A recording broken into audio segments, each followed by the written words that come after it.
Hey there, it's Adrian over at the Sampleist, and today it is time to blend things up a little bit with the Blent Series from Audiofier. The Blent Series is split into 10 different libraries, each designed to do one thing, and that one thing very well.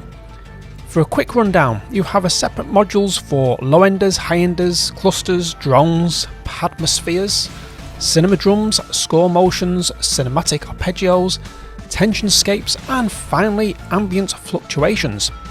That's 10 separate libraries or modules to play with. The Blent series can be purchased in two forms. Series 1 to 5 has a regular price of $175 with a current introductory pricing of $140. Series 6 to 10 is priced at $225 with a current introductory pricing of $180, or you can purchase the whole bundle at $400 with a current introductory pricing of $320. You will need the full version of Native Instruments Contact 5.8.1 or above, and this will not work with the free Contact player, so you will need the full fat version of Contact. For the PC, it is recommended to have at least an i5 processor and 2GB of RAM with an SSD for sample streaming. For the Mac, you will need an i5 processor with 4GB of RAM, and of course an SSD for sample streaming. For those rocking the latest M1 or above Macs, this will also work on those, and in all, Blent Series requires 40GB of disk space. Yes, that's 40GB of disk space if you purchase the whole series. So let's take a listen to what this library has to offer. So a little introduction before we play around with what this library sounds like. I do not intend to go through every single sound in this library, otherwise we will be here for an extremely long time. What we'll do, I'll simply select some of the highlights from each module library so that you can get a feel for the sound.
Let's now take a deeper dive into this library.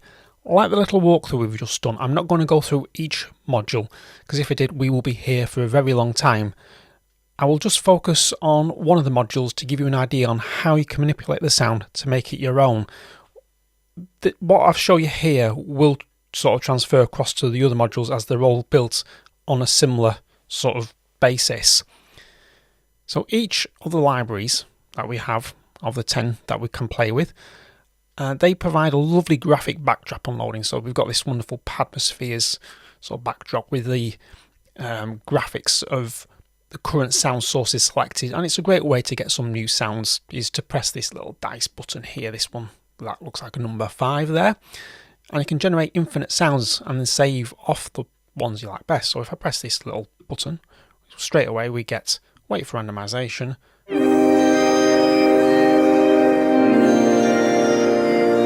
I want to press it again. Oops, sorry about that little sound burst there.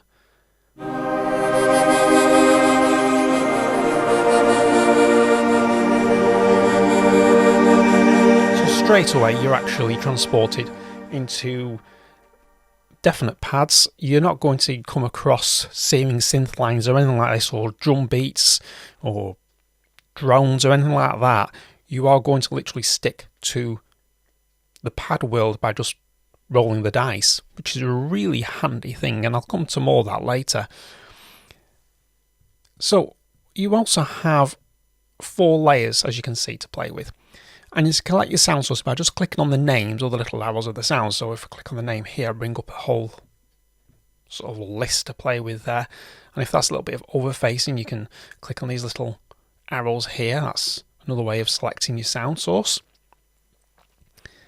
You can also click on the magnifying glass to bring up a little browser menu. So if I click on this little magnifying glass, we get a browser. So we can actually then drill down into a bit more what I want there. So displaying organic sound sources, displaying hybrid sound sources, displaying granulars, and displaying synth sound sources.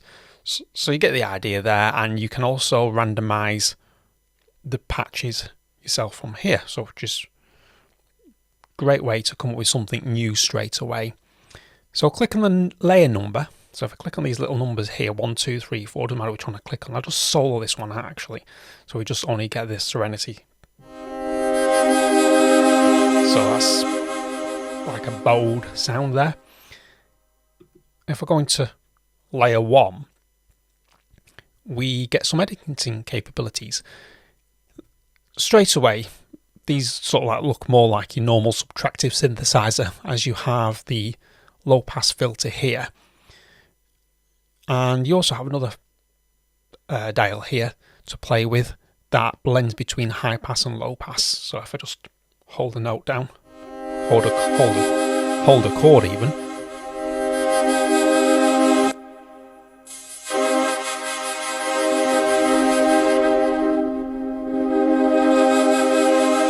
so you see what I mean? You blend between the low pass and the high pass there. This motion knob, now this is a little bit of an interesting feature. It sort of allows you to adjust the rate of the volume LFO. So if I play with this in a minute,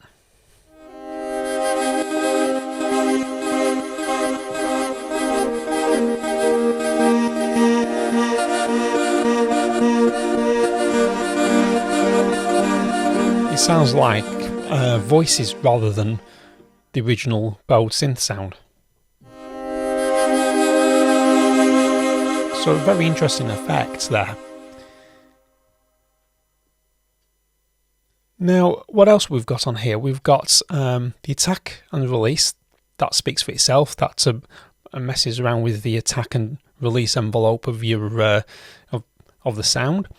And you've got the amount that you're going to send to the overall delay, which we'll come to later, but the overall delay effect, and the convolution is your reverb effect. So you can also control per layer how much delay and reverb has affected the sound. Now, this list isn't very interesting little feature. These are neighbouring sounds that are similar to the one you have loaded. So if I just, so we've got this sound here, and if I just click on one of these, you can see it's slightly related to the sound you actually had. Now, if I click on a different one, it'll be related to the one we've just heard now. And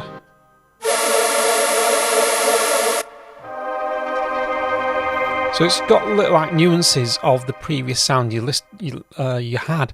So it's a great way of sort of quickly getting to where you want to be. If you think, oh, I'm close to that, I need to edit it slightly, try looking at what's on the right here, and you might get there quicker than messing around with the attack release and a bit of filtering and stuff. It's worth a look anyway, at least.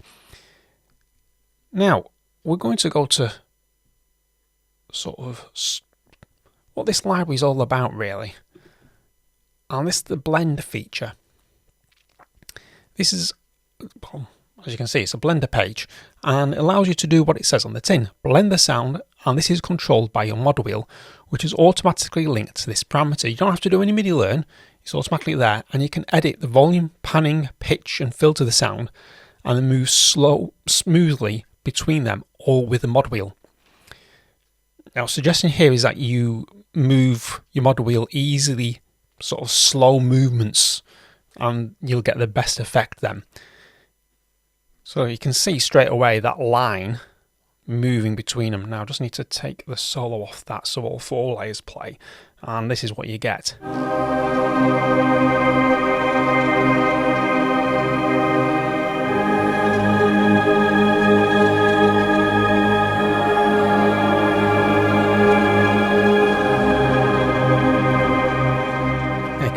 these, and if the padlock's lit, it means that when you change the parameters on this page, it'll change for all of them. So if I just take this padlock off for a minute, you can now edit each page independently.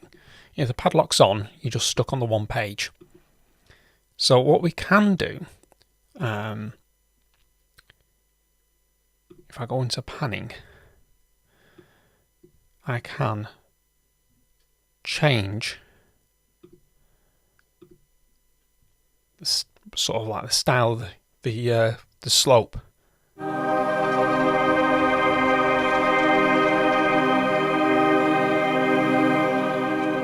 And then if I want to, I can change the filter as well. So if I want to just go into this. What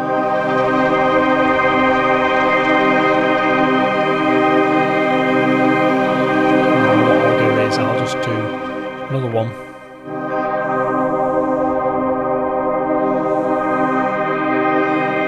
So you can play around with the sound there. I'll just lock all these again and then unlock it. For the simple reason I want to just show you these parameters on the side, because these symbols on the side allow you to apply the blending on specific parameters for each layer.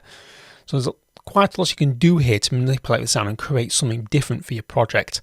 And the slope type, as I showed you before, can be just on the left. So what we can do here is, if you just click on it once, it says volume blending on or off for a layer. That alters the panning, that alters the pitch, and that alters the filter. So at the moment the filter's on all layers. And now if I just want to change the panning and the volume on those two,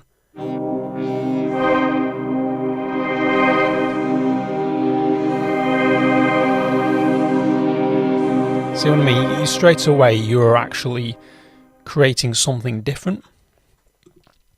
We then have the global controls, and that's accessed by this little cogwheel here.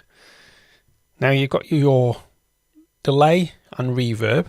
It's called convolution here, but it basically acts like a reverb for your sound. And you can, like I said, you can alter per layer, or you can go in here and do a global setting for them all as well.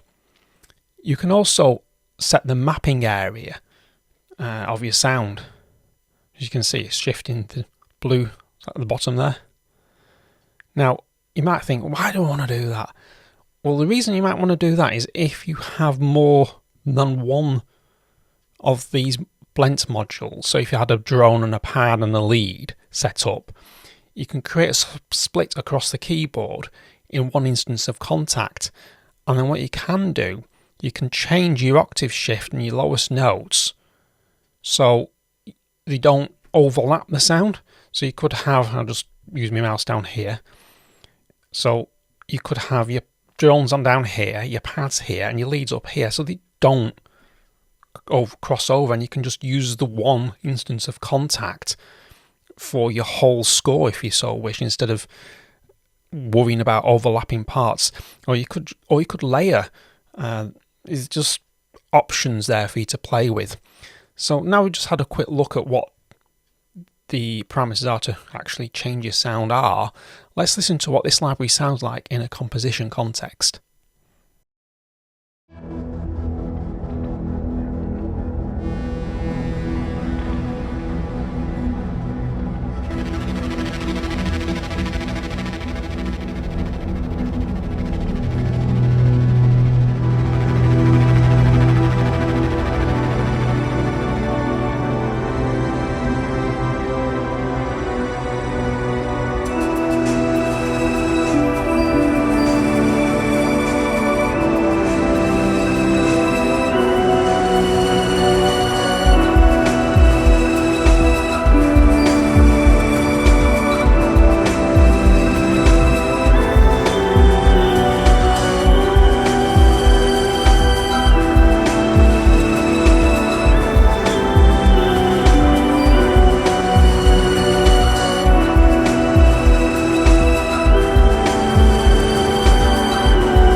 So there we go, a very simple composition.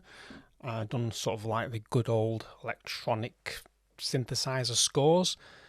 What I've done is bounce the MIDI to audio so as I could actually just do some lovely level control here and panning. What you hear is Blent. There is no processing actually on any of these channels. So all you actually hear is the actual sounds from the Blent instrument library. What we have here is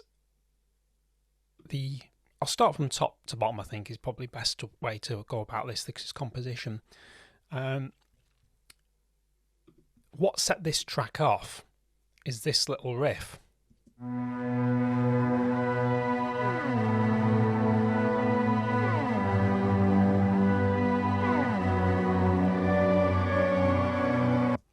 And that just repeats throughout the track on this first half of it, and that's from the Padmospheres library. And then on the top of that we bring in some drums.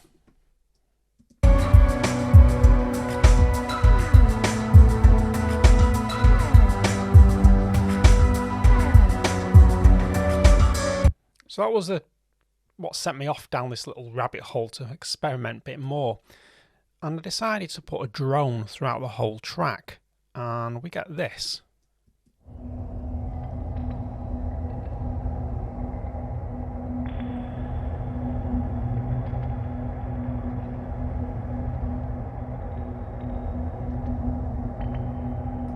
Sort of adds sort of underlying percolation to the sound and gives some movement to other static parts that appear within the track. We then have two tracks from Padmospheres panned left and right, as you can see here. We just panned them hard left and hard right, and they sound like this.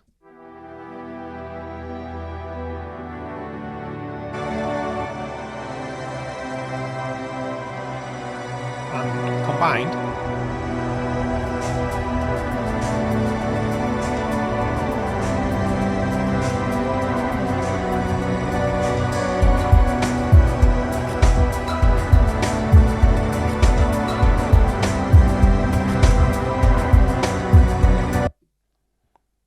and what we have then in this sort of like still in the first part here is these high-enders and another one from Padmospheres.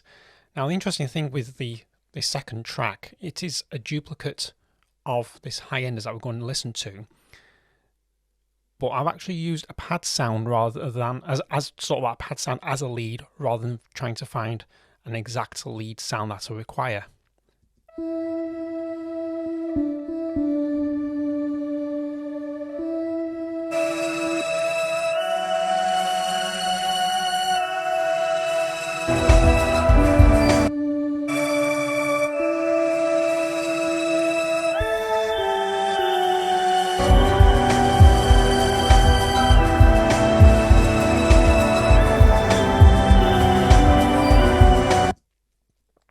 But we can't forget the all-important introduction.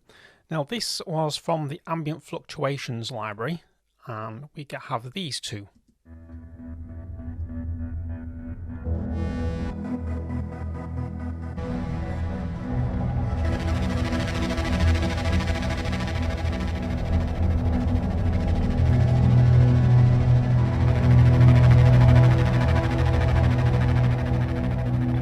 So straight away, a lovely atmosphere setting sound there. After we get through the sort of like halfway point of the track, we keep the Padmosphere sound.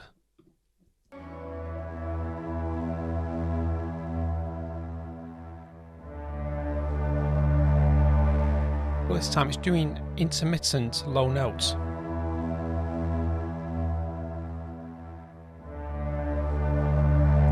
Sort of like it's breathing, something out there in outer space is breathing. We changed the chord sequence on these Padmospheres as well from what we were doing in the first half. Then we bring in these other cinematic drums.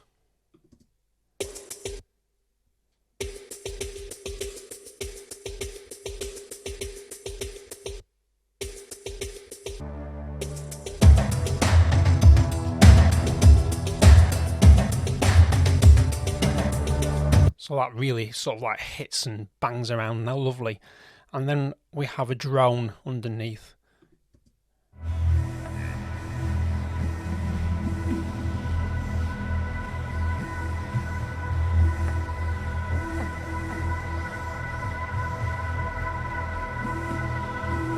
Now that drone is literally one note, but just listen to all the movement in it.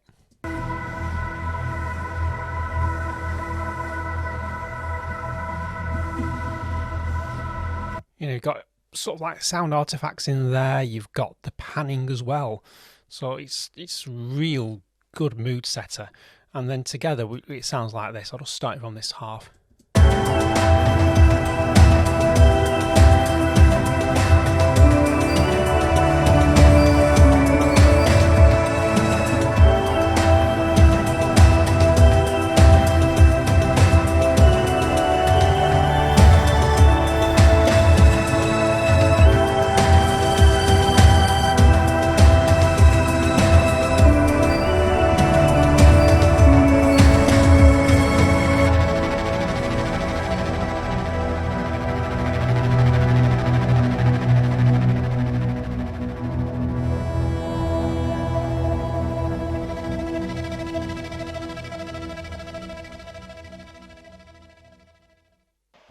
So my thoughts on this library. Well, it's literally a one-stop shop for your scoring needs. You have drones, pads, cinematic drums, all at your fingertips. The ability to blend, no pun intended there, but the ability to blend these libraries together and make a short score is very easy. I do like the randomization options, as it can give you a nice starter to developing your own sound, and as library specific to a particular part. For example, if you're playing with the drones, you can guarantee you'll get something of that nature and not a random pseudo high-pitched synth sound. So props to Audiofier for that one. Audiofier has split the library into two complementary halves when you're purchasing this. If you're purchasing two, you can purchase it all in one, but if you just want one half, it provides some flexibility towards what you're trying to aim for. Working with this library, I began to understand why they have been split into these separate modules. I could quickly find the module for the tonal area I was working on and not be distracted by coming across sort of an unrelated part. So when I was looking for pads, I could guarantee that's what I would be working on in the Padmospheres library. I wasn't distracted by coming across a funky drum track or a searing synth sound that will just take me down a different rabbit hole. If you're looking for a one-stop shop for your scoring needs, then this library is something to put on your list, as it will get you there very, very quickly. We would like to thank Audiofier for sending across the Blent series for us to review. It has been very much appreciated. And you, dear viewers, I hope you enjoyed this little journey, and if you haven't done so already, please consider subscribing to the channel and visit thesampleist.com to see what we're all about.